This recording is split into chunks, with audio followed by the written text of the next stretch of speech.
America సిద్ధంగా ఉంది అని చెప్పడానికి ఒక పైన ఒక సిగ్నేచర్ కింద అనుకోవచ్చు. ఒక విధంగా చెప్పాలంటే దీంట్లో ఏముంటాయంటే F-18 super Hornet fighter jets ఉంటాయి, A2 హాకై రాడర్ విమానాలు ఉంటాయి, MH-60 హెలికాప్టర్స్ ఉంటాయి. సో ఇవి సెల్ఫ్ ఫీచర్స్ అయినప్పటికీ అంటే రాడార్ కి తక్కువగా కనిపించే డిజైన్ ఉంటుంది. దాంతోపాటు అడ్వాన్స్ రన్వే ఉంది, లాంచ్ సిస్టమ్ ఉంది. దీంతో పాటు న్యూక్లియర్ పవర్ తో నడుస్తుంది కాబట్టి లాంగ్ టర్మ్ లో వారికి ఫ్యూలింగ్ అవసరం లేకుండా పనిచేసే సామర్థ్యం దీనికి కూడా ఉంటుంది. దీన్ని ఫ్లోటింగ్ సిటీ అంటుంటారు. మరి అలాంటప్పుడు ఎందుకు ఇప్పుడు దీన్ని తీసుకొచ్చారు, దాన్ని ఎందుకు పంపించారు అనేది ఇక్కడ కీలకంగా మాట్లాడుకున్న సందర్భం కాబట్టి ఒక్క మాట చెప్పే ప్రయత్నం చేస్తాను. USS George HW bush middle east కు పంపడం వెనకాల ప్రధాన కారణం ఒక విషయం కాదు, దీనికి అనేకమైన కారణాలు ఉన్నాయనేది వినిపిస్తున్నమాట. అందులో మొదటిది 2026 ఈ ఏడాదికి సంబంధించి మాట్లాడుకుంటే అమెరికా ఇరాన్ మధ్య ఉద్రిక్తతలు ఎక్కువైన సిచ్యువేషన్ లో అమెరికాకు లేని ఆల్టర్నేటివ్స్ గురించి మాట్లాడుకుంటున్న సందర్భం. అంటే ప్రత్యామ్నాయాలు లేనప్పుడు ఉపయోగిస్తున్న యుద్ధ నౌకల్లో ఇదొకటి. కొన్ని సందర్భాల్లో ఇది సూటిగా యుద్ధ స్థాయికి చేరిందని చెప్పుకోవడానికి. అండ్ ఇది మరింత పవర్ దాడి సామర్థ్యం పెంచడానికి బుష్ ను పంపుతున్నారని చెప్పి ఇంకొక మాట. అండ్ ప్రస్తుతం USS Gerald R-4 CVN 7-8 middle east operations చేస్తోంది. అది రిపేర్ కోసం బయటకు వెళ్లే పరిస్థితి ఉంది. అందుకే బుష్ ను పంపి ఆ గ్యాప్ ని పెంచాలనుకుంటోంది అమెరికా అనేది. ప్రపంచ దిగ్గజ వార్తా సంస్థలుగా చెప్పుకుని అప్పుడు పేరు నేను చెప్పాలనుకోవట్లేదు, దిగ్గజ వార్తా సంస్థలుగా చెప్పాలనుకుంటున్నవి చెబుతున్నమాట. ఇది మనం అంటున్న మాట కాదు, ఇంటర్నేషనల్ న్యూస్ అవుట్లెట్స్ చెప్తున్నమాట. ఇప్పటికీ ఉన్న క్యారియర్స్ ని రిలీఫ్ చేయడానికి, రీప్లేస్ చేయడానికి. రిమెంబర్ నందు బహుశా దీన్ని ఉంచుతూని అది రిపేర్ అయిన తర్వాత ఒకవేళ అబ్రహీం లింకన్, ఎందుకంటే స్ట్రెయిట్ ఆఫ్ హార్ముజ్ దగ్గరకి మనం నోట్ చేసుకోవాలి, స్ట్రెయిట్ ఆఫ్ హార్ముజ్ దగ్గరే దరిదాపుల్లో ఉంటుంది అబ్రహీం లింకన్. ఒకవేళ అబ్రహీం లింకన్ ని రెడీ చేసి ముందుకు పంపిస్తే ఏవైనా దాడి జరిగితే, ఒకవేళ లేదు అడ్వాన్స్ మూవ్లు ఇరాన్ కనుక దాడి చేస్తే వెంటనే యుఎస్ఎస్ గెరాల్డ్ అక్కడ పంపించడం అనుకో, లేకపోతే ఈ రెండింటినీ అక్కడ ఉంచి యుఎస్ఎస్ బుష్ ని అక్కడి నుంచి అంటే వాయువ్యం నుంచి దాన్ని అండ్ ఇక్కడ అంటే దాదాపుగా ఆగ్నేయ వైపు అనుకోవాలి.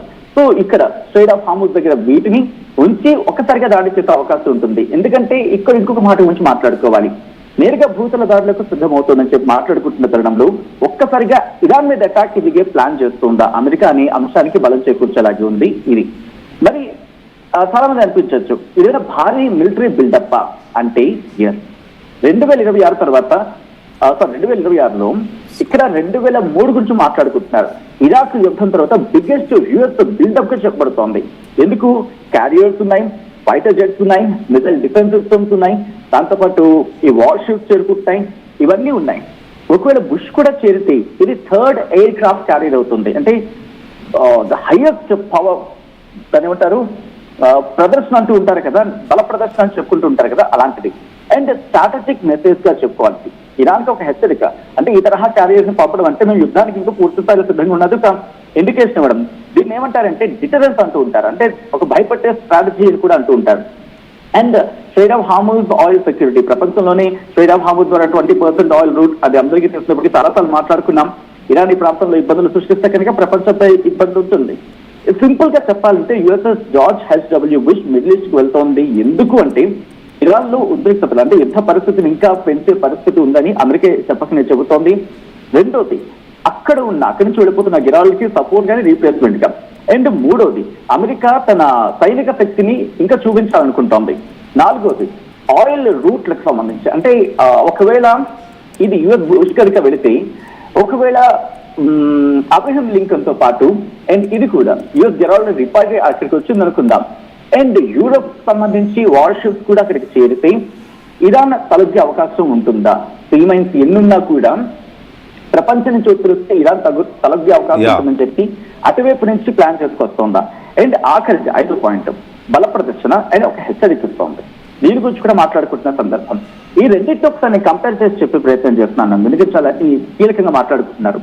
బుష్ అనేది నిమిత్ క్లాస్ కు సంబంధించినది, క్వాడ్ అనేది గిరాల్డ్ అనేది నెక్స్ట్ జనరేషన్ 4 క్లాస్ కింద మాట్లాడుకుంటుంటారు. అంటే క్లియర్ గా చెప్పాలంటే క్లాస్ అండ్ టెక్నాలజీ. బుష్ అయితే పాత డిజైన్ అండ్ గిరాల్డ్ వచ్చేసి లేటెస్ట్ డిజైన్. క్వాడ్ అనేది నిమిత్ కి రీప్లేస్మెంట్ గా తయారైంది. 2009లోకి బుష్ అడుగు పెడితే 2017లో వచ్చింది క్వాడ్.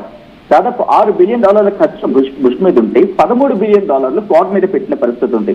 అంటే ఫాడ్ చాలా ఖరీదైంది, ప్రపంచంలోనే అత్యంత ఖరీదైన యుద్ధ నౌక. దాన్ని రీప్లేస్ చేయడం కష్టం, బట్ ఆల్టర్నేటివ్ గా మాట్లాడుకోవాలి. అండ్ దీంతో పాటు ఎయిర్ క్రాఫ్ట్ లాంచ్ సిస్టమ్ కూడా చాలా తేడా ఉంది. ఎందుకంటే స్టీమ్ క్యాటపిల్ట్ అంటుంటారు, అంటే పాత టెక్నాలజీ. అండ్ దీంతో పాటు పవర్ గురించి మాట్లాడుకుంటే ఎలక్ట్రోమాగ్నెటిక్ లాంచ్ సిస్టమ్ దీంట్లో ఉంది. అంటే ఏంటంటే ఎలక్ట్రోమాగ్నెటిక్ లాంచ్ సిస్టమ్ అంటే వేగంగా విమానాలను లాంచ్ చేయగలదు, తక్కువ మెయింటెనెన్స్ ఉంటుంది, ఎక్కువ పవర్స్ ఉంటాయి, అంటే ఎక్కువ రోజులు మిషన్స్ నడిపించగల సామర్థ్యం. దాంతో పాటు 25% ఎక్కువ విద్యుత్ ఉత్పత్తి చేస్తుంది ఇక్కడ ఫాడ్ అనేది. భవిష్యత్ లేజర్ వెపన్స్, డ్రోన్స్ కోసం కూడా దీన్ని సిద్ధం చేశారు. సో ఇలా చాలా ఉన్నాయి. ఒక విధంగా చెప్పాలంటే కనుక బుష్ స్థానాల్లో దాన్ని ఊహించుకోలేము, కానీ అక్కడ మాత్రం అంటే మేము వెనక్కి తగ్గుతున్నాం సంకేతం ఇవ్వకుండా ఉండడానికి, దాంతోపాటు మా స్థాయి ఇంకా ఉంది అని చెప్పి బల ప్రదర్శన చేసే ప్రయత్నం అమెరికా చేస్తుందనడంలో అతిశక్తి లేదనుకోవాలి ఇక్కడ అన్నట్టు. Right Sachin, thanks for the details. ఖచ్చితంగా సచిన్ చెప్పినట్లుగా అమెరికా ఒక స్ట్రాంగ్ స్ట్రాటజీని ఇక్కడ అమలు చేస్తుంది. అండ్ ఇప్పుడు కర్గ్ ఐలాండ్ని ధ్వంసం చేస్తామన్న భయాన్ని చూపించి ఇరాన్ని లొంగ తీసుకోవాలని చూస్తోంది. బట్ ఇక్కడ మనం ఒక విషయాన్ని గమనించుకోవాలి. ఇరాన్కి స్ట్రైట్ ఆఫ్ హార్మూజ్ అనేది చాలా కీలకమైనటువంటి అంశం. అంటే ఇరాన్ శక్తి సామర్థ్యాలు మొత్తం అక్కడ కేంద్రీకృతించబడ్డాయి అనడంలో ఎలాంటి సందేహం లేదు. ఇరాన్ దగ్గర ఉన్నటువంటి ఎన్ని రకాల ఆయుధాలు, ఎన్ని రకాల స్ట్రాటజీస్ ఉంటే అన్నింటినీ అక్కడ ఇంప్లిమెంట్ చేస్తుంది. ఏదో అమెరికా వచ్చేసింది, పెద్ద పెద్ద షిప్పుల్ని అక్కడ మోహరించేసింది, ఇక అష్టదిగ్బంధనం చేస్తుంది అనుకుంటున్నాం. But what Iran can do there? Iran అంత ఈజీగా స్ట్రైట్ ఆఫ్ హార్మూజ్ని వదిలేసుకుంటుందా? ఇప్పుడు ఈ యుద్ధంలో అతిపెద్ద పట్టు ఇరాన్కి స్ట్రైట్ ఆఫ్ హార్మూజ్. అలాంటి దాన్ని అంత ఈజీగా వదులుకుంటుందా? అమెరికాకి అంత ఈజీగా లొంగిపోయే అవకాశం ఉందా? వాళ్ళ ఎయిర్ క్రాఫ్ట్ షిప్ని చూసి, లేకపోతే క్యారియర్ షిప్స్ని చూసో, లేదంటే వాళ్ళ ఫోర్స్ని చూసి కానీ, లేదంటే వాళ్ళ యొక్క బాంబ్స్ని చూసి, బంకర్ బస్టర్స్ని చూసి బెదిరిపోయే పరిస్థితి ఇరాన్కు ఉందా? వాళ్ళ మెరైన్ ఫోర్స్ని చూసి బెదిరిపోతుందా? 2200 మందిని దించామని చెప్పి అమెరికా గొప్పగా చెప్పుకుంటుంది. Of course it's one of the greatest force వాళ్ళకి, అమెరికా కాదని చెప్పలేం. But what Iran can do, what Iran have there అనేది ఒక్కసారి నేను మీకు ఎక్స్ప్లెయిన్ చేసే ప్రయత్నం చేస్తాను. ఇరాన్ దగ్గర ఏమున్నాయి, స్ట్రైట్ ఆఫ్ హార్మూజ్ని ఎలా కాపాడుకోగలుగుతుంది అనే ప్రశ్న వస్తే చాలా లాంగ్ లిస్టే కనిపిస్తుంది. స్ట్రైట్ ఆఫ్ హార్మూజ్ చుట్టూ, ఈ స్ట్రైట్ ఆఫ్ హార్మూజ్ మొత్తం ఒక రకంగా చెప్పాలంటే ఒక ఉచ్చులాగా వలపన్ని పెట్టేసింది ఇరాన్. ఏమేమి ఉన్నాయి అక్కడ అనేది చూస్తే I have very interesting list here. Sea mines ఉన్నాయి అక్కడ, చాలా వందలు కాదు వేల కొద్ది, సుమారుగా 5000 to 6000 సీ మైన్స్ని ఇరాన్ స్ట్రైట్ ఆఫ్ హార్మూజ్లో పెట్టింది.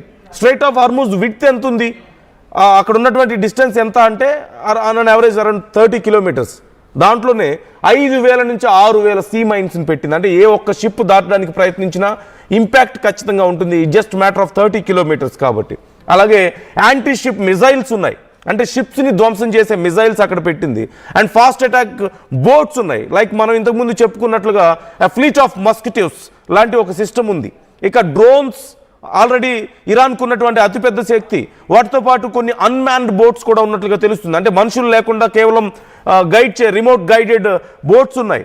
And at the same time submarines కూడా పెద్ద ఎత్తున అక్కడ మోహరించి పెట్టింది. అండ్ ఎయిర్ డిఫెన్స్ సిస్టమ్ కూడా పక్కనే ఉన్నాయి. వాళ్ళకి దగ్గరలో ఉన్నటువంటి చిన్న చిన్న దీవుల్లో వాళ్ళు ఎయిర్ డిఫెన్స్ సిస్టమ్ని రెడీగా చేసుకొని పెట్టుకున్నారు. అలాగే పక్కన ఉన్నటువంటి దీవులన్నిటి కూడా వాళ్ళ మిలిటరీ బేసెస్గా, చుట్టుపక్కల ఉన్నటువంటి అన్ని దీవులు మిలిటరీ బేసెస్గా ఉన్నాయి. సో అన్ని రకాలుగా Iran is also well prepared. అందుకే అమెరికా ఇప్పుడు ఇంత పెద్ద ఎత్తున ఇన్ని రకాలుగా ఫోర్సెస్ని రంగంలోకి దించాల్సిన పరిస్థితి ఇక్కడ కనపడుతుంది. So we can't under estimate Iran's power. And ఖచ్చితంగా నేనైతే అనుకోవడం లేదు ఇరాన్ అంత ఈజీగా స్ట్రైట్ ఆఫ్ హార్మూజ్ మీద పట్టు కోల్పోయే పరిస్థితి ఉంటుందని. And that's why America have other option ఇక్కడ. ఏంటది? కర్గ్ ఐలాండ్ని ధ్వంసం చేస్తాం, మీకు వచ్చే 90% ఆయిల్ లేకుండా చేస్తాం, మీ గుండెకాయని పేల్ చేస్తాం, మర్యాదగా వదిలేయండి స్ట్రైట్ ఆఫ్ హార్మూజ్ అని బెదిరించడానికి అవకాశం ఉంటుంది.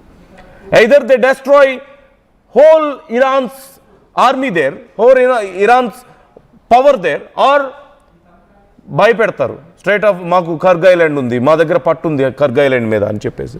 What do you think? మీకేమనిపిస్తుంది? ఇక్కడ ఆర్టీవీ అడిగినటువంటి ప్రశ్నకు చాలామంది రెస్పాండ్ అవుతున్నారు. ఈ